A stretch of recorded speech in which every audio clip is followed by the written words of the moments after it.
A recusa do profeta aumentou ainda mais o respeito de Jeroboão por ele. Havia naquela mesma cidade um falso profeta, que, embora enganasse Jeroboão, desfrutava a sua estima, porque só lhe predizia coisas agradáveis. E, como era muito velho e doente, estava sempre de cama. Os filhos contaram-lhe que um profeta, vindo de Jerusalém, curara a mão seca do rei, entre outros milagres. Tal ação o fez temer que Jeroboão viesse a estimar mais esse profeta que a ele. Com isso, perderia todo o seu prestígio. Assim, ordenou aos filhos que preparassem imediatamente a sua cavalgadura, para ir ter com o profeta. Encontrou descansando à sombra de um carvalho, saudou e queixou-se de ele não ter ido à sua casa, onde o teria recebido com alegria. Jadom respondeu-lhe que Deus o havia proibido de comer naquela cidade, na casa de quem quer que fosse. O falso profeta retorquiu: essa predição não se deve estender a mim, pois sou profeta como vós, adoro a Deus do mesmo modo e foi por sua ordem que vos vim procurar, para levar-vos à minha casa e usar convosco de minha hospitalidade. Jadom acreditou, deixando-se enganar, e o seguiu.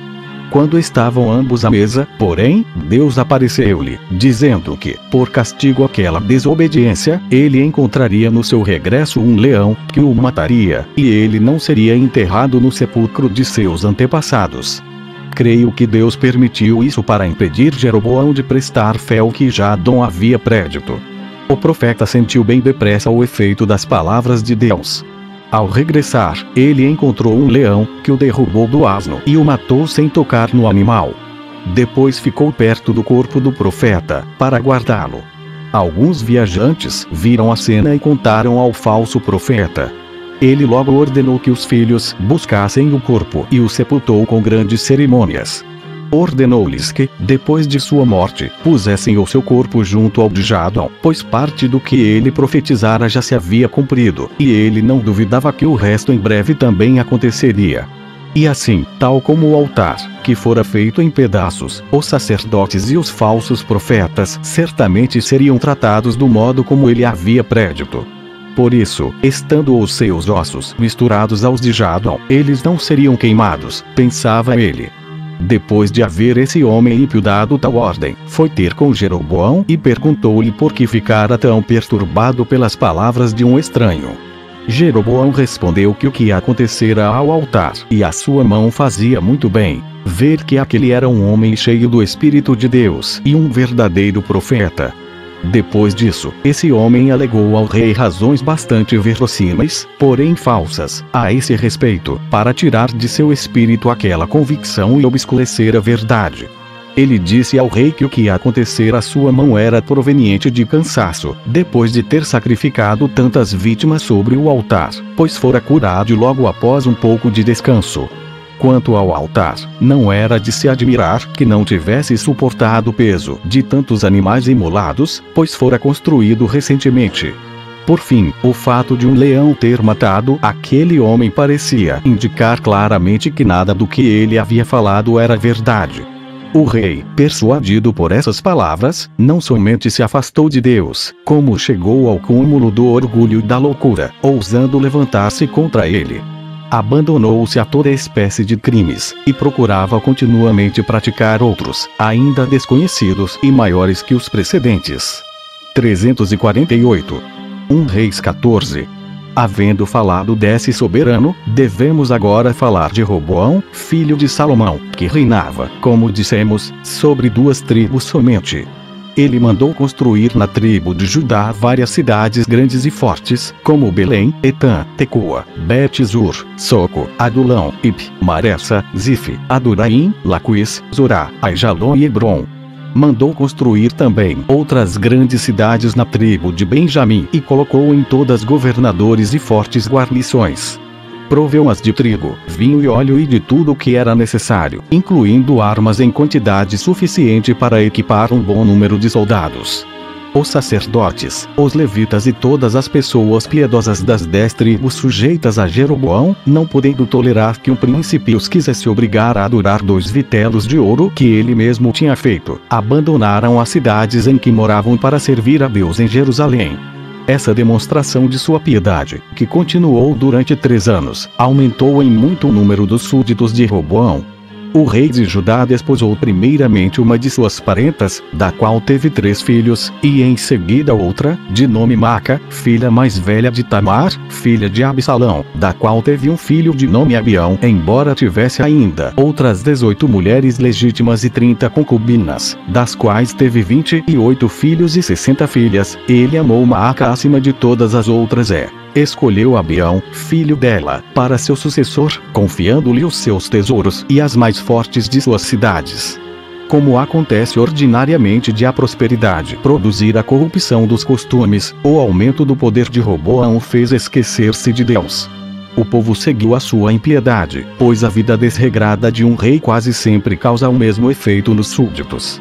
Assim como o exemplo de sua virtude os conserva no cumprimento do dever, a exposição de seus vícios leva-os à desordem, porque julgam que não os imitar equivale a condená-los. Assim, Roboão calcou aos pés o respeito e o temor a Deus, e os seus súditos caíram no mesmo crime, como se temessem ofendi-lo, querendo ser mais justos que o rei. Ou Abias. Capítulo 4. Sisaque, rei do Egito, sitia a cidade de Jerusalém. Roboão a entrega covardemente. Sisaque saqueia o templo e leva todos os tesouros deixados por Salomão. Morte de Roboão. Abião, seu filho, sucede-o. Jeroboão manda a mulher consultar o profeta Atas a respeito da doença de Obimes, seu filho. O profeta diz que ele morrerá e prediz a ruína do rei e de toda a sua família, por causa da impiedade. 349. Deus, para aplicar a sua justa vingança sobre Roboão, serviu-se de Sisaque, rei do Egito. Heródoto engana-se quando atribui esse fato a Sosester.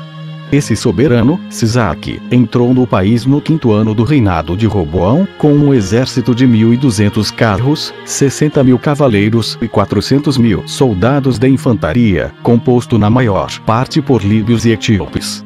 Depois de colocar guarnições nas várias cidades que se entregaram a ele, sitiou Jerusalém. Roboão, que lá estava encerrado, recorreu a Deus, mas ele não ouviu a sua oração. O profeta Semaías advertiu, dizendo que, assim como ele e o povo haviam abandonado a Deus, ele também os abandonara. O soberano e os súditos, vendo-se sem esperança de auxílio, humilharam-se e confessaram que era com muita justiça que recebiam aquele castigo, devido à sua impiedade e aos seus crimes. Deus, tocado pelo arrependimento deles, mandou dizer-lhes pelo seu profeta que não os exterminaria inteiramente, porém os sujeitaria aos egípcios, para fazê-los experimentar a diferença entre estar sujeito a Deus somente e aos homens. Roboão, desse modo, perdeu o ânimo e entregou Jerusalém a Sisaque, que lhe faltou a palavra, pois saqueou o templo e levou todos os tesouros consagrados a Deus. Levou também os tesouros de Roboão, os escudos de ouro que Salomão mandara fazer e as aljavas de ouro dos sofonianos que Davi oferecera a Deus. Voltou ao seu país carregado com tantas riquezas e despojos que perfaziam uma soma incalculável.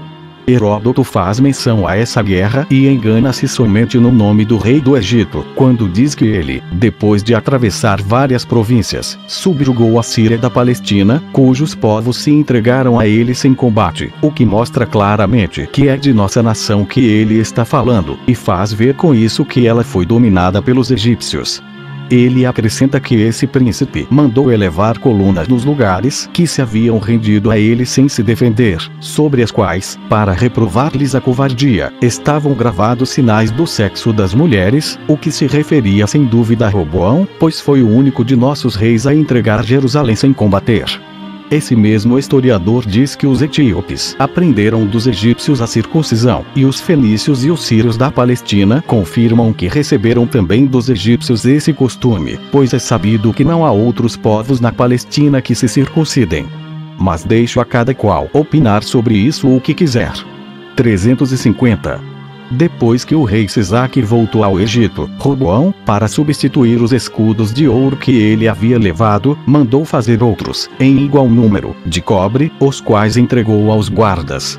Ele passou o resto de sua vida sem fazer ação alguma digna de memória, porque o medo que tinha de Jeroboão, seu irreconciliável inimigo, não lhe permitia tomar qualquer iniciativa. Morreu na idade de 57 anos, dos quais reinou 17. Seu espírito fraco e sua arrogância fizeram-no perder, como dissemos, a maior parte do reino, por não seguir o conselho dos amigos do rei Salomão, seu pai. Abião, seu filho, de apenas 18 anos, sucedeu, e Jeroboão reinava ainda sobre as outras 10 tribos.